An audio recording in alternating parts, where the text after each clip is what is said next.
So you left the major label, and you guys went back indie, correct?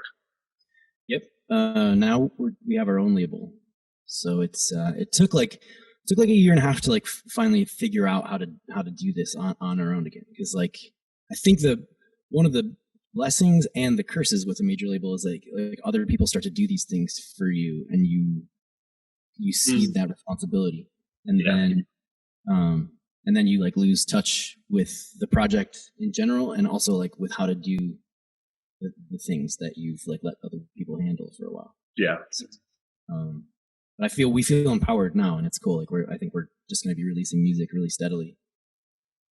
Yeah, you guys have released music pretty frequently, I would say, over the last year, right? It's been like every couple of months, and I mean, you think that's because you left that major label situation? You felt like you wanted to creatively just kind of get back to what you guys wanted to do. Yeah, I mean, like there are some amazing people in the major label world. Some like really talented people.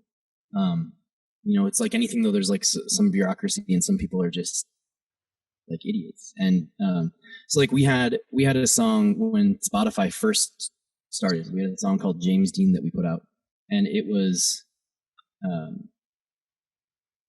like it was on the global trending. It was like it had 5 million streams in its first month, which was like pretty crazy back then.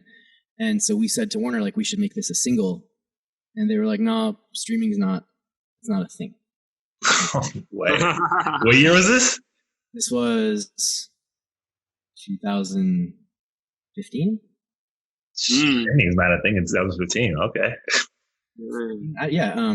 Then like we had a song.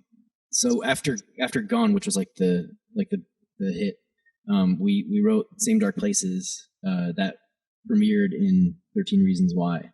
Yeah. And so we were like, now that we've been doing like, because when you have a song on the radio, you have to go, like, radio stations can't overtly get paid to play your songs now. Yeah, but like instead the label will be like, well, they'll come and play your like Christmas show for free. Yeah, a little what's it called? Quid pro quo, basically.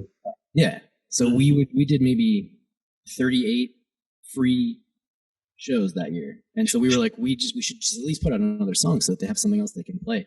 And then the someone at the label said that the subject matter was too dark, so they don't want to make it a single. It's just like shit like that, where it's like pushback, label pushback. That's bullshit stuff, man. That's crazy. But it's cool now that like you're sort of liberated, but the burden on you is like to educate yourself on like all the things that you let somebody else do for you, pretty much, right?